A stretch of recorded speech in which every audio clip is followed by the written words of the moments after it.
Hi hello నమస్తే welcome to BRK money control. నేను మీ విజయ్. ఈరోజు మనతో పాటు ఉన్నారు amphi certified mutual fund distributor Bonigala Salmon గారు ఉన్నారు. ఆయనతో మాట్లాడి మరికొన్ని విషయాలు తెలుసుకుందాం.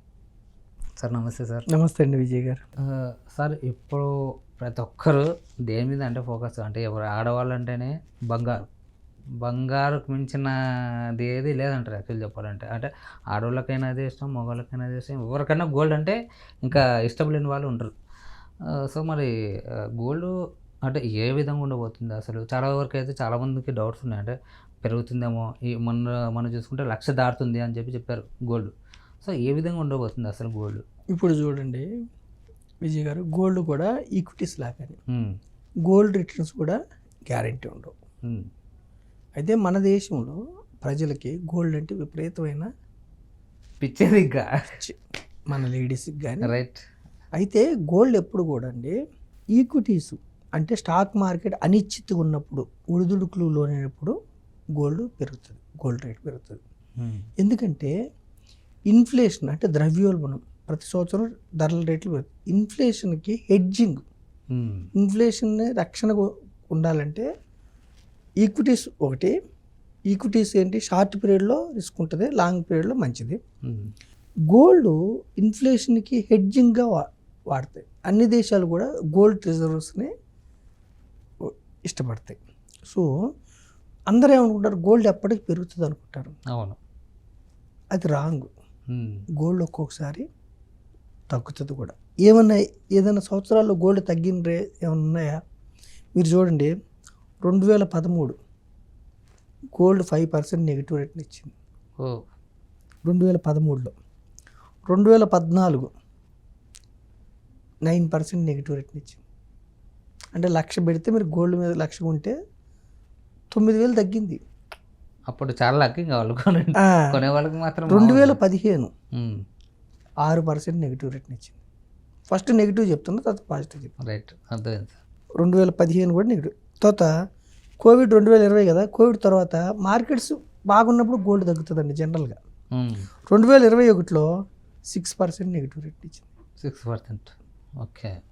అయితే గోల్డ్ హిస్టారికల్గా చూసుకుంటే ఒక 9 to 10% రిటర్న్స్ ఇస్తుంది. లాంగ్ టర్మ్లో గోల్డ్ కంటే కూడా ఈక్విటీస్, స్టాక్ మార్కెట్స్ ఎక్కువ రిటర్న్స్ ఇస్తాయి. కానీ ఈక్విటీస్లో ఒక సంవత్సరం 40% పెరగవచ్చు, ఒక సంవత్సరం 40% పడిపోవచ్చు. అయితే గోల్డ్లో మీకు అంత పడిపోవటం ఎన్నడూ లేదు. మ్యాక్సిమం ఎంత పర్సెంట్ పడింది? ఒక 9% పడింది. 9% పడింది. ఇప్పుడు చూడండి, లాస్ట్ ఇయర్ 2024లో అరౌండ్ 20-25% పెరిగింది గోల్డ్. అంటే 1,00,000 పెడితే 25,000. అదే. తర్వాత 2002లో 24% పెరిగింది. 2002లో 2008లో గ్లోబల్ క్రైసిస్, ప్రపంచం మొత్తం ఆర్థిక మాంద్యం వచ్చింది. అప్పుడు 2008లో 27%. అంటే ప్రపంచం మొత్తం స్టాక్ మార్కెట్స్ కుదేలైతే గోల్డ్ పెరుగుతుంది. ఓకే. ట్రంప్ ఇష్యూ వల్ల, ట్రేడ్ వార్స్ వల్ల బాగా పెరిగింది లాస్ట్ ఇయర్. అంతే. తర్వాత 2011లో 31% పెరిగింది. 2010లో 23%. అంటే గోల్డ్ ఎప్పుడు కూడా అండి ప్రపంచ ట్రేడింగ్ మీద ఆధారపడి ఉంటుంది. గోల్డ్ కూడా లైక్ ఈక్విటీస్ లాగానే. కాకపోతే ఇంకా ముందుకెళ్తుందంటే మన ఈక్విటీస్, మన దేశం కావచ్చు, అమెరికా కావచ్చు, యూకే కావచ్చు, అంటే ప్రపంచ దేశాల స్టాక్ మార్కెట్స్ అతలాకుతలమై అనిశ్చితిగా ఉంటే గోల్డ్ రేట్స్ పెరుగుతాయి.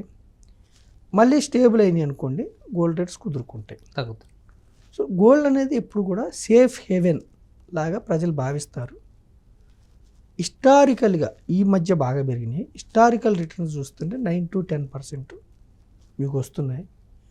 మన ప్రజలకు ఎట్లాగో అది ఫిజికల్గా ధరించడం, ఆ అనుభూతి ముందు మన పిల్లలు కానీ, మన భార్య కానీ, ఆడవాళ్ళు ఇంట్లో తల్లి కానీ, వాళ్ళు గోల్డ్ వేసుకొని తిరుగుతుంటే మనం పొందే అనుభూతి ముందు రిటర్న్స్ మనం పెద్ద పట్టించుకోం. కాబట్టి గోల్డ్ అనేది మంచి ఇన్వెస్ట్మెంటే, మనం కాదని చెప్పట్లేదు. తక్షణ అవసరాలకు కూడా ఉపయోగపడుతుంది. ఇది real estate as well as వెంటనే కూడా లిక్విడిటీ ఉన్న సెట్. రియల్ ఎస్టేట్లో ఏంటి, రియల్ ఎస్టేట్ కానీ వెంటనే అవసరం అయితే మనకు లిక్విడిటీ కాదు. ఇక్కడ లిక్విడిటీ కూడా అవుతుంది. వెంటనే అవసరం అయితే మనం దాన్ని మనం లిక్విడిటీ కూడా చేసుకోవచ్చు. చక్కగా లిక్విడిటీ చేసుకోవచ్చు, మన అవసరాలు తీరుతాయి. సో ఇంకా పెరుగుతుందో తగ్గుతుందో అంటే మనం చెప్పలేము. అనిశ్చితి కొనసాగితే స్టాక్ మార్కెట్స్లో పెరగవచ్చు, స్టేబుల్ అయితే తగ్గొచ్చు. ఒక్కొక్కసారి స్టాక్ మార్కెట్స్ పెరుగుతాయి, ప్యారలల్గా గోల్డ్ కూడా పెరుగుతుంది ఒక్కోసారి. ఓకే. గోల్డ్ కూడా మీకు డైవర్సిఫికేషన్ పాయింట్ ఆఫ్ వ్యూలో అన్ని గుడ్లు ఒకే బాస్కెట్లో పెట్టొద్దు అన్నాం కదా. అంతే. సో డైవర్సిఫికేషన్ పాయింట్ ఆఫ్ వ్యూలో కొంత రియల్ ఎస్టేట్లో మీరు పెడుతున్నారు, కొంత ఈక్విటీస్లో పెడుతున్నారు, కొంత ఎఫ్డీలో పెడుతున్నారు, కొంత గోల్డ్లో కూడా పెట్టుకోండి. ఫిజికల్గా పిల్లల కోసం, పెళ్ళిళ్ళ కోసం, వాళ్ళ ఫంక్షన్స్ కోసం అయితే ఇంకా happy. So gold is good investment, nothing wrong. దీర్ఘకాలంలో గోల్డ్ని ఈక్విటీస్ బీట్ చేస్తాయి. Okay. Historical returns. But equities are high risk, high volatile. అర్థం చేసుకొని రావాలి. అర్థం చేసుకోకుండా డైవర్సిఫైడ్ ఈక్విటీ మ్యూచువల్ ఫండ్స్ని, ట్రేడింగ్నే మీరు అవి ఇన్వెస్ట్మెంట్ అనుకొని మీరు ట్రేడింగ్లో పెట్టుకొని డబ్బులను పోగొట్టుకొని మన ఛానల్స్ ఇంకో ఛానల్స్ చూసుకొని స్టాక్ మార్కెట్లోకి ఈత రాకుండా దూకేసి మునిగిపోవద్దు. మంచి చెడు తెలుసుకొని ఇన్వెస్ట్మెంట్ చేసుకుంటే మీరు హీరో అవుతారు. తెలియనప్పుడు మీరు దూరంగా ఉండండి. తెలిసినప్పుడు అయితే మధ్యతరగతి పేదవారు ధనవంతులు కావాలంటే గ్రూప్ ఆఫ్ కంపెనీస్, గోల్డ్లో కూడా కొంత అలొకేషన్ చేసుకోండి. ఇది మన ఎపిసోడ్ ద్వారా నేను ప్రజలకు తెలియజేస్తాను. Thank you so much sir. అంటే చాలామంది ఏంటంటే గోల్డ్ ఇప్పుడు పెరగబోతుంది అంటే కొంతమంది తగ్గుతుంది అనే ఒక డౌట్ చాలామందికి ఉండిపోయింది. సో ఏ విధంగా తగ్గుతుంది, ఏ విధంగా పెరుగుతుంది అని వాళ్ళకి తెలియదు యాక్చువల్ చెప్పాలంటే. సో చూసే వాళ్ళకి దీన్ని బట్టి మనకి గోల్డ్ కొనే ముందు ఇది ఆలోచిస్తే సో మనం గోల్డ్ కొనొచ్చా లేదా అనేది ఈజీగా తెలిసిపోద్ది. సో వాళ్ళు ఇప్పుడు ఏదైతే మేము చెప్పారో మార్కెట్ చూసి మనం దాన్ని అబ్జర్వ్ చేసిన తర్వాత వాళ్ళు కొనాలనుకుంటే వాళ్ళకప్పుడు తెలిసిపోద్ది. సో గోల్డ్ పెరగబోతుందంటే వాళ్ళు లేదు కొన్ని రోజులు ఆగుతారు, లేదు తగ్గుతుందంటే ఎటైనా కొంటారు బై. So thank you so much sir, ఈ ఇన్ఫర్మేషన్ తెలియజేసినందుకు thank you so much. Thank you అండి విజయ్ గారు.